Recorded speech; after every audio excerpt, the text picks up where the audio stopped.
मंडळी, सगळ्यांनी आपापल्या चिठ्ठ्यांवर आपली मतं लिहिलेत असं गृहीत धरतो. एकेकाने त्या टोपलीत जाऊन आपली चिठ्ठी टाकूया आणि मतदान करूया. आपटे, तुमच्यापासून सुरुवात करू.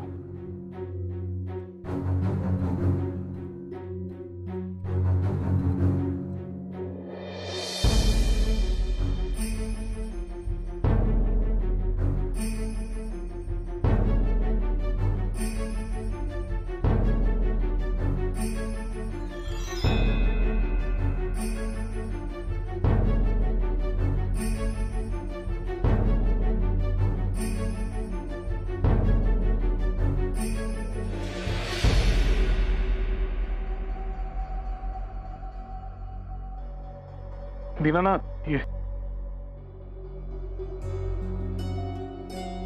अरे दीनानाथ, कशाच्या बाजूने मत दिलंस? गुरुजी, हे गुप्त मतदान आहे ना. मग मी मत सांगितलं तर गुप्त मतदानाला अर्थ काय? हुशार आहेस की.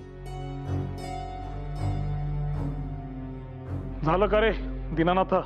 नाही गुरुजी, अजून 4 सभासद यायचे बाकी आहेत. बर, एक असे करूया. नामजोशी, उरलेल्या 4 जणांचं मतदान झालं की ही टोपली नीट बांधून आपल्या तिजोरीत ठेवून द्या. उद्या आपण मतमोजणी करू आणि काय तो निकाल लावू.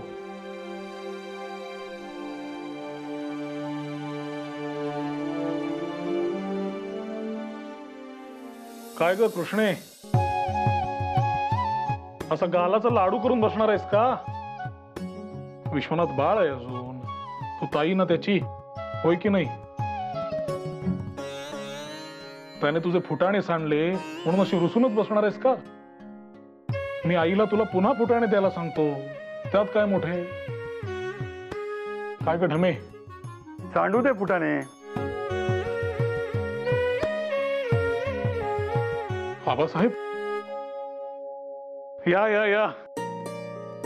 आज तू मिठाई खा, घे. कृष्णे, हे आबासाहेब बरं का, लांबून कोल्हापूरहून आलेत. नमस्कार करा पटकन.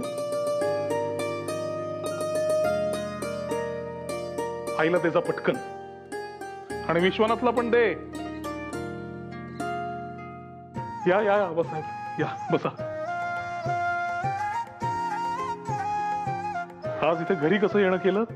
बरं, मिठाई घेऊन आला आहेत म्हणजे आनंद वार्ताच असावी. बातमी तशी आनंदाचीच आहे, पण काय?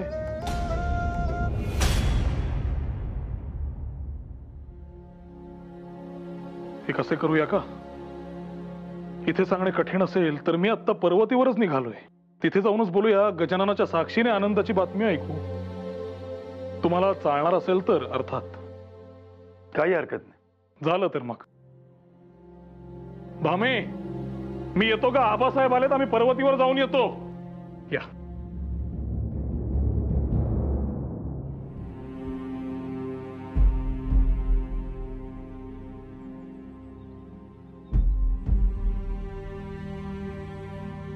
आबासाहेब, आता तरी सांगा काय बातमी आहे ती? संपूर्ण रस्ताभर तुम्ही मौन बाळगलेत. आता सांगण्यास हरकत नाही. भगवंतराव, नगरच्या किल्ल्यात छत्रपतींचा मृत्यू झाला आणि मला काय चाललंय हे कळण्याच्या आतच सगळी सूत्र देखील हल्ली. माफ करा, मी या सगळ्या गोष्टी तुमच्यापर्यंत पोहोचवू शकलो नाही. पण छत्रपतींचा मृत्यू इतक्या वाईट परिस्थितीत झाला की सगळेच चिंतित होते. हे सारं आलं आमच्या कानावर. पण मगाशी तर तुम्ही आनंदाची बातमी म्हणून मिठाई घेऊन आला होता. पण अचानक काय झालं तुम्हाला? तुमच्या चेहऱ्यावर आत्ताही चिंता दिसतेय. तसं बघायला गेलं तर बातमी तशी आनंदाचीच आहे बळवंतराव. पण गेल्या काही दिवसात ज्या घटना घडल्या आहेत त्या बघता थोडी काळजी वाटते. कसं आहे ना की एवढ्या मोठ्या संस्थानाच्या गादीला वारसता हवाच. शिवाजीराजे भोसलेनंतर हे भोसले घराणं खुंटलं असं व्हायला नको. त्यामुळे दत्तक घेणं भाग होतं सकवारबाई साहेबांना. त्यामुळे त्यांनी माझ्या मुलाला कोल्हापूरच्या गादीवर बसवण्याचा निर्णय घेतला. अर्थात हे सगळं घाईतच झालं. अहो कधी नव्हे ते रिजंटांची परवानगी देखील लगेच मिळाली. त्यामुळे थोडी साशंकता वाटते. गादीला वारस निवडताना एकच मुद्दा महत्वाचा, रक्त, शुद्ध रक्त महत्वाचं. गैरसमज करून घेऊ नका बळवंतराव. पण आधीच खटल्याच्या वेळेस जे घडलं त्यामुळे आपल्या मनामध्ये आमच्याविषयी कटुता निर्माण झाली. आता त्यात याची आणखीन भर नको म्हणून मी ही बातमी स्वतः द्यायला आलो. कटुता तर होतीच, निर्विवाद. मात्र मागेच म्हटल्याप्रमाणे झालं गेलं विसरून मार्गक्रमण करणं यातच काय ते शहाणपण. म्हणजे मग आता आपला कुठलाही गैरसमज नाही असे आम्ही समजावे का?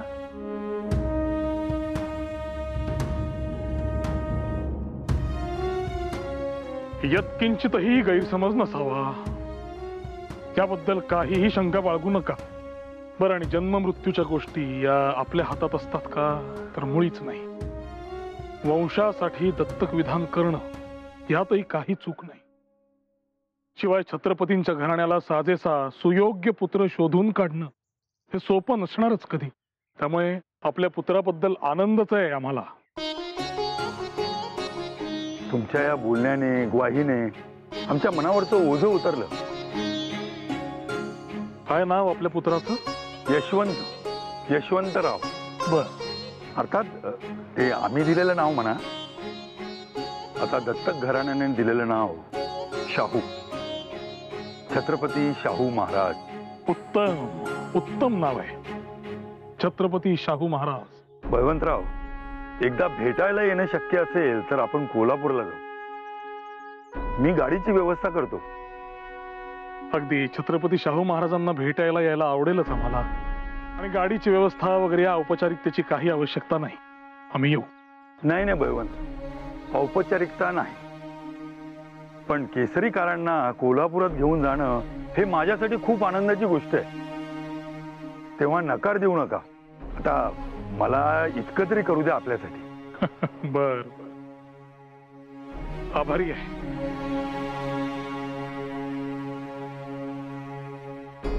चिठ्ठ्या टाकून झालेल्या आहेत. नामजोशी, तुम्ही स्वहस्तेच हो आणि नाहीच्या चिठ्ठ्यांची विभागणी करा.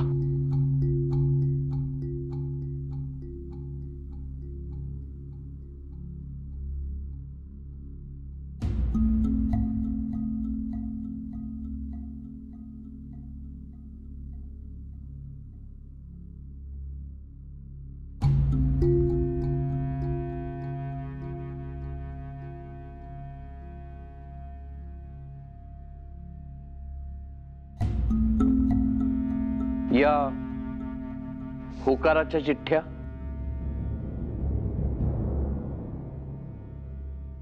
आणि या नकाराच्या चिठ्ठ्या.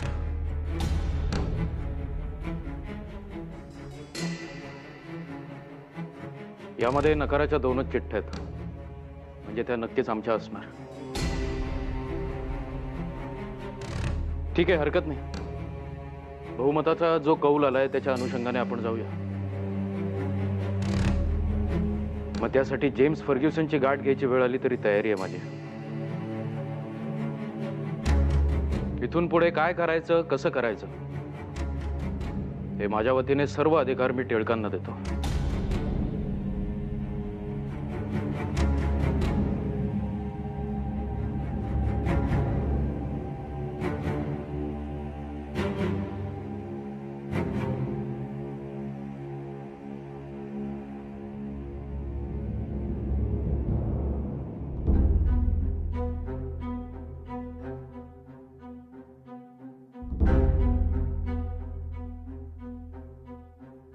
बळवंतराव, बघितलं आणि तुम्ही म्हणता यांच्या वर्तनात कुठलाच विक्षिप्तपणा नाही. हे असं तरातरा निघून जाण्याची काही गरज होती? मंडळी, आजची बैठक आपण एका विशिष्ट हेतूने आयोजित केलेली आहे याची आपल्याला कल्पना आहेच. आपण सर्व जाणता की आम्ही न्यू इंग्लिश स्कूल ही शाळा सुरू केली ती राष्ट्रहितार्थ काही उपाययोजना करता याव्यात म्हणून. आणि अर्थात त्याला उदंड प्रतिसादही मिळाला. आता त्या पुढील पाऊल म्हणजे महाविद्यालयाची स्थापना.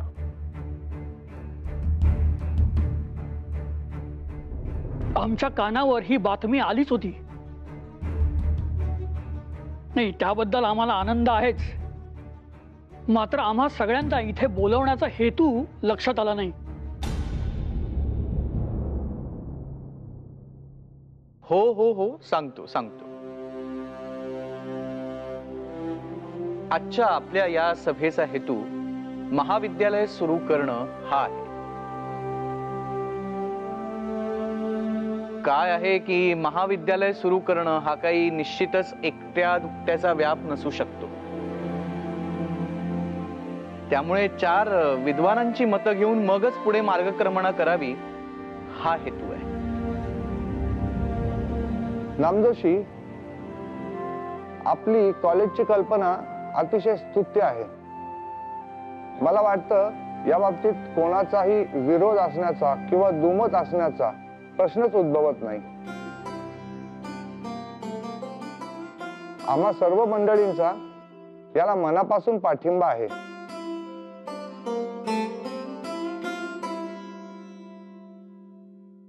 कॉलेज ही काळाची गरजच आहे बळवंतराव. तेव्हा आपल्या उपक्रमात आम्हाला योगदान द्यायला आवडेलच. बोला, आता पुढे काय आणि कसे करायचे योजिले आहे? आम्हाला खात्री होतीच की आमच्या या कल्पनेचं तुम्ही सगळेजण मनोभावे स्वागत कराल. महाविद्यालय उभं करणं ही खरोखर फार मोठी उडी. शाळेचा खर्च एकीकडे वाढत असताना महाविद्यालयाचा मुळात विचारच करणं हेच फार धाडसाचं आहे. परंतु आम्हाला असं वाटतं हीच आत्ता योग्य वेळ आहे.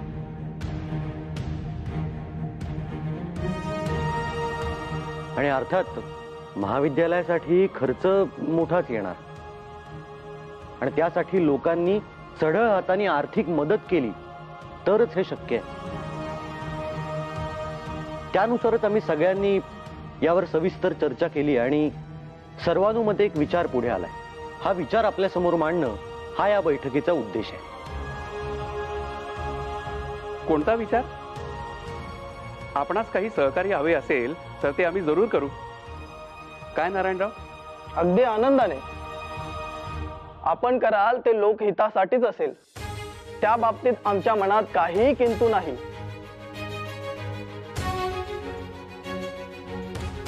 आपण या विचाराबाबत अगदीच अनभिज्ञ आहात असं नाही.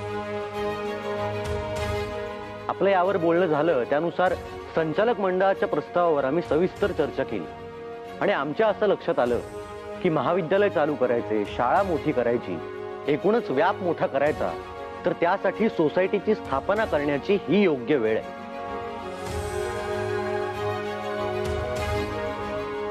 आता या उपक्रमांसाठी आपण लोकांकडे आर्थिक मदत मागणार तर त्याचा विनियोगही योग्य मार्गाने होतोय याची खात्री लोकांस पटावी हा यामागचा उद्देश आहे.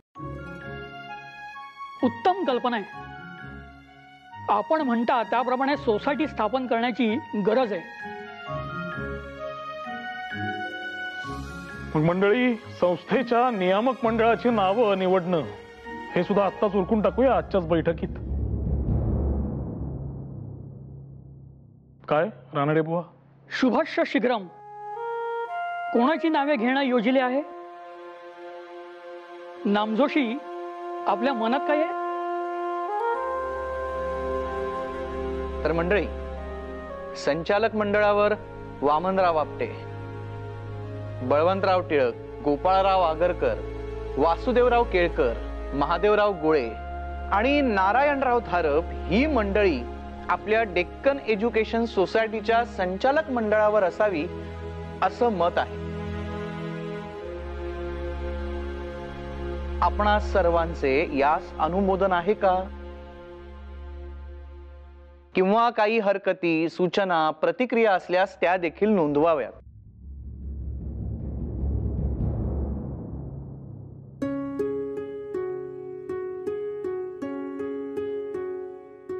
मान्य आहे?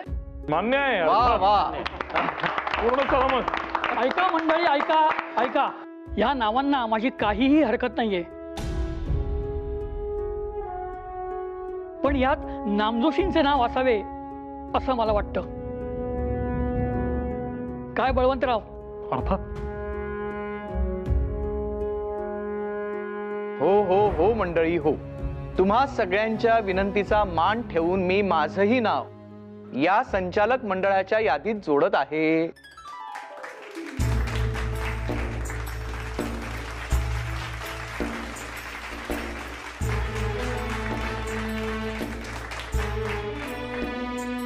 नामदोषींनी स्वतःलाच आता का वगळलं याची मला तरी कल्पना नाही.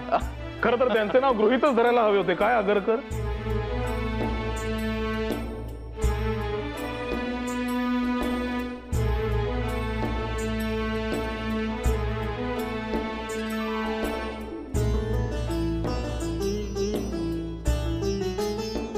मंडळी, चला तर मग आज या बैठकीत डेक्कन एज्युकेशन सोसायटीच्या स्थापनेचा ठराव संमत झाला असं मी जाहीर करतो.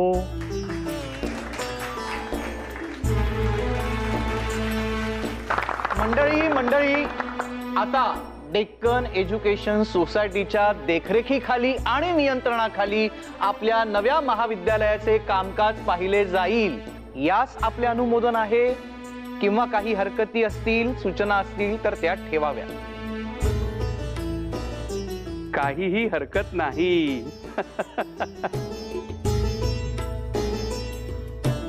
चला तर मग आता मिठाई वाटूनच आपल्या या नवीन पर्वाची सुरुवात करू.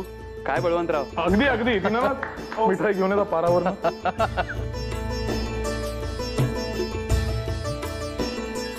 बळवंतराव, तुम्ही आणि गोपाळराव इथे नव्हतात त्याच वेळेस नेमका हंटर आयोगाच्या सुनावणीचा दिवस आला.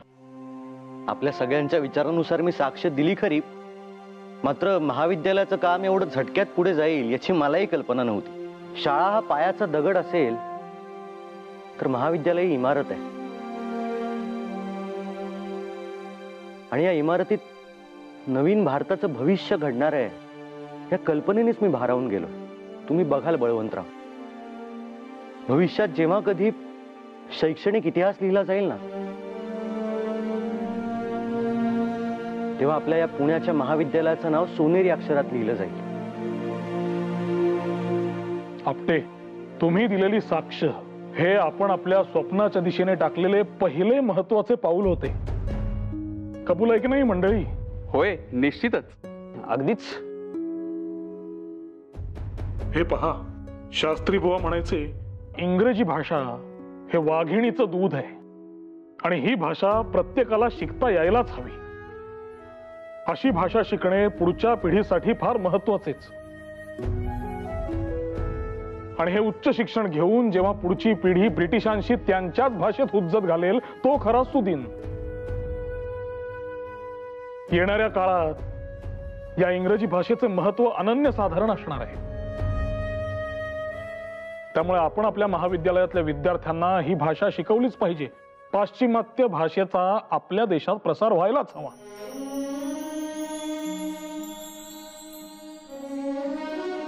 महाविद्यालयातनं असे विद्यार्थी घडवणे हे आपल्या समोरचे खरे आव्हान आहे.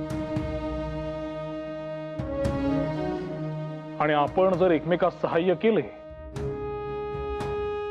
तर आपले हे इप्सित साध्य करणं काही कठीण नाही.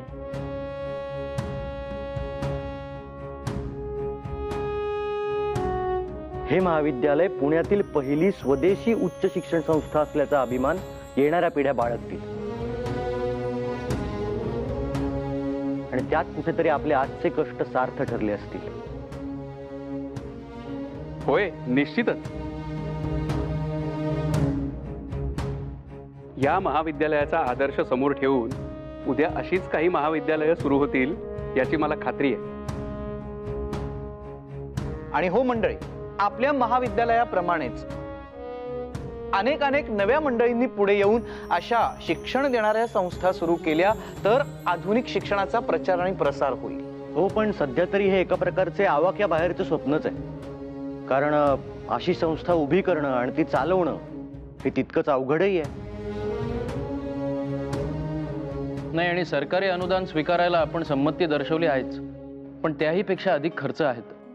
आणि सर्वात महत्वाचं म्हणजे कॉलेजसाठी मोठी इमारत बांधावी लागेल.